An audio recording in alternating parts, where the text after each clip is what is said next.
फतह मक्का दुनिया की तारीख के सबसे बड़े इवेंट्स में से एक है।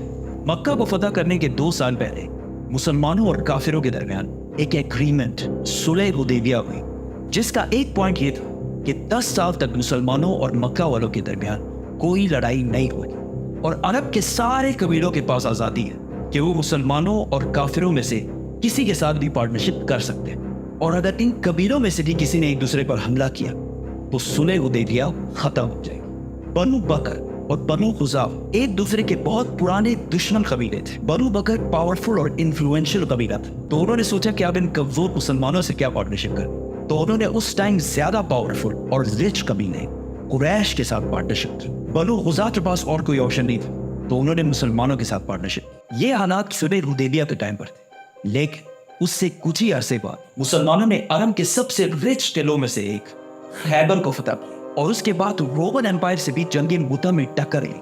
तो अब मुसलमानों के हालात बिल्कुल बदल गए और अब कुरैश कमजोर पार्टी बन चुकी। तो कुरैश हर टाइम इस कोशिश में रहती कि किसी भी तरह 10 साल लड़ाई ना करने की जो एग्रीमेंट है वो खत्म ना हो। लेकिन कुरैश के पार्टनर बनु बकर ने पुरानी दुश्मनी की वजह से मुसलमानों के दोस्त बनु खुज़ा के काफी लोगों को रात के अंधेरे में कत्ल कर दिया। बनु खुज़ा कमजोर थे, तो वो सीधा रसूलुल्लाह सल्लल्लाहु अलैहि वसल्लम के पास आए और उनसे मदद मांगी। मक्का वालों को जब इस बात का पता चला तो वो बहुत डर गए और उन्होंने फौरन अबू सुफियान को मदीना भेजा। अबू सुफियान जैसे ही मदीना पहुंचा वो सीधा अपनी बेटी उम्मे हबीबा के घर गया, जो रसूलुल्लाह सल्लल्लाहु अलैहि वसल्लम की वाइफ थी, जिन्होंने अपने बाप और खानदान के खिलाफ जाकर इस्लाम कबूल किया था। जैसे ही अबू सुफियान अपने बेटी के घर में दाखिल हुए तो उनकी बेटी ने कारपेट हटा दी।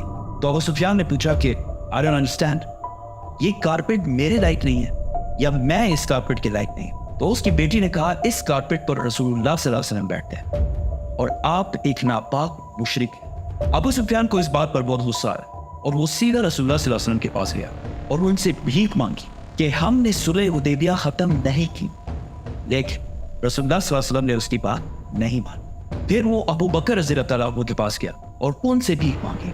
फिर उमर रज़ियल्लाहु ताला अन्हु, फिर अली रज़ियल्लाहु ताला अन्हु, सब के पास जाकर उन्होंने भीख मांगी, लेकिन किसी ने भी उनकी बात नहीं मानी। अबू सुफियान ने इसके बाद सीधा मक्का पे और सबको बताया कि अब हमें बचाने वाला कोई नहीं, सुलह हुदैबिया खत्म हो चुकी। लेकिन मक्का वालों ने मुसलमानों की तरफ से इतनी जल्दी हमला एक्सपेक्ट नहीं किया। मदीना में रसूलुल्लाह सल्लल्लाहु अलैहि वसल्लम ने किसी को भी बताए बगैर हमले की तैयारियां शुरू कर दी और किसी को भी नहीं बताया कि हमला कब, कहां और किस पर हो रहा है। इवन हजरत अबू बकर रज़ियल्लाहु ताला अन्हु ने अपनी बेटी आयशा रज़ियल्लाहु ताला अन्हा से पूछा, तो हजरत आयशा रज़ियल्लाहु ताला अन्हा ने भी कहा कि आई हैव नो आइडिया।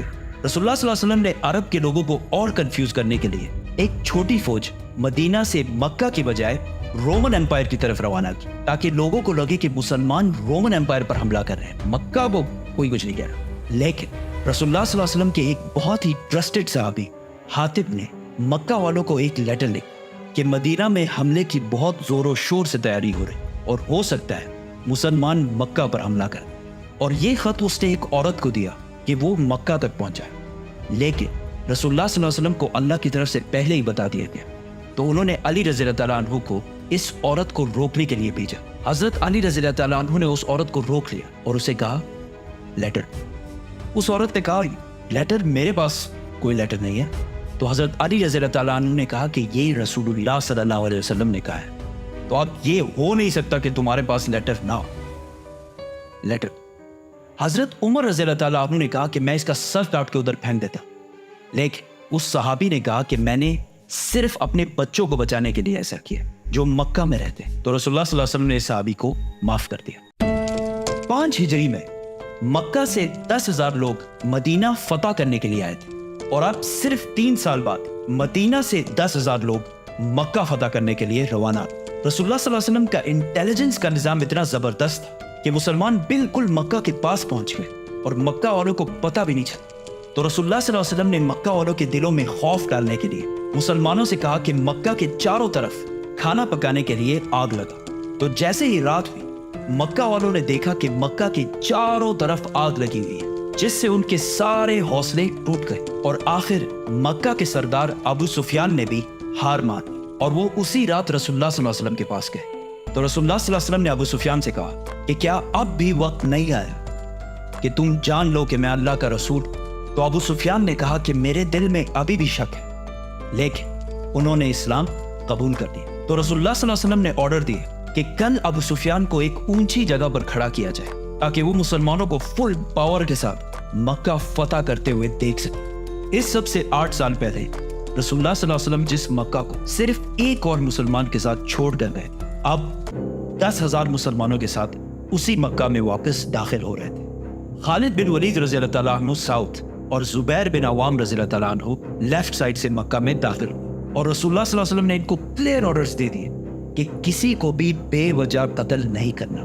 ابو سفیان نے اس اونچی جگہ سے مسلمانوں کی فوج کی طاقت دیکھنے کے بعد کہا کہ اب ہمارے بھائی کے بیٹے کو دنیا میں کوئی بھی نہیں روک سکتا۔ کچھ لوگوں نے پھر بھی لڑائی کرنے کی کوشش کی، لیکن خالد بن ولید رضی اللہ تعالیٰ عنہ نے انہیں رسول اللہ صلی اللہ علیہ وسلم اللہ کا بہت شکر ادا کرتے ہوئے مکہ میں داخل ہوئے، اور جب وہ کعبہ کے پاس پہنچے تو کعبہ کا دروازہ بند، تو انہوں نے علی رضی اللہ تعالیٰ عنہ کو عثمان بن طلحہ کے پاس بھیجا، کیونکہ کعبہ کی چابی بہت صدیوں سے عثمان بن طلحہ کے خاندان کے پاس تھی۔ حضرت علی رضی اللہ تعالیٰ عنہ نے ان سے جب چابی کا پوچھا تو انہوں نے انکار کر دیا، تو حضرت علی نے ان سے زبردستی چابی چھین لی۔ رسول اللہ صلی اللہ علیہ وسلم جب کعبہ میں داخل ہوئے تو انہیں اللہ کی طرف سے بتایا گیا کہ کعبہ کی چابی واپس اس کافر عثمان بن طلحہ کو دی جائے، تو حضرت علی رضی اللہ تعالیٰ عنہ نے ان سے معافی مانگی اور چابی ان کو واپس کر دی، اور وہ مسلمان ہو گئے۔ اور رسول اللہ صلی اللہ علیہ وسلم نے عثمان بن طلحہ سے کہا کہ یہ کعبہ کی چابی تمہارے اور تمہاری اولاد کے پاس قیامت تک رہے گی، اور اس چابی کو تمہارے خاندان سے صرف ایک ظالم نہیں چھینے، اور آج تک 1400 سال بعد بھی یہ چابی اسی خاندان کے پاس ہے، کیونکہ یہ خاندان کوئی عام خاندان نہیں ہے۔ ابراہیم علیہ السلام نے جب کعبہ بنایا تو کعبہ کی چابی انہوں نے اسماعیل علیہ السلام کو دی، اور اسماعیل علیہ السلام نے یہ چابی اپنے بیٹوں کو دی، اور ایسا سلسلہ چلتا رہا۔ آخر عرب کے ایک قبیلے نے ابراہیم علیہ السلام کے خاندان سے یہ چابی چھین لی، پھر اس قبیلے سے یہ چابی ایک اور قبیلے نے چھین، اور آخر یہ چابی قریش کے پاس آئی جو اسماعیل علیہ السلام کی پیور اولاد تھی۔ اس طرح یہ چابی واپس ابراہیم علیہ السلام کے خاندان کے پاس آئی، اور اسی لیے رسول اللہ صلی اللہ علیہ وسلم نے یہ چابی اسی خاندان کے پاس رہنے دی، تاکہ قیامت تک کعبہ کی خیال رکھنے کی ذمہ داری ابراہیم علیہ السلام کے خاندان کے پاس ہی رہے، اور آج تک یہ چابی اسی خاندان کے پاس ہے۔ رسول اللہ صلی اللہ علیہ وسلم نے کعبہ کے اندر موجود 360 بتوں کو توڑ دیا اور مکہ کو ایک ہولی سٹی ڈکلیئر کیا کہ مکہ میں کوئی بھی لڑائی نہیں کرے گا۔ لیکن بہت سال بعد ایک مسلمان حجاج بن یوسف نے اسی مکہ پر توپوں کے ساتھ حملہ کیا۔ یہ سٹوری بھی پھر کریں گے تو سبسکرائب۔ مدینہ کے انصار اس خوف میں تھے کہ مکہ فتح ہونے کے بعد رسول اللہ صلی اللہ علیہ وسلم ان کو چھوڑ کر اپنی نیٹو سٹی مکہ کو اپنا کیپٹل بنائے۔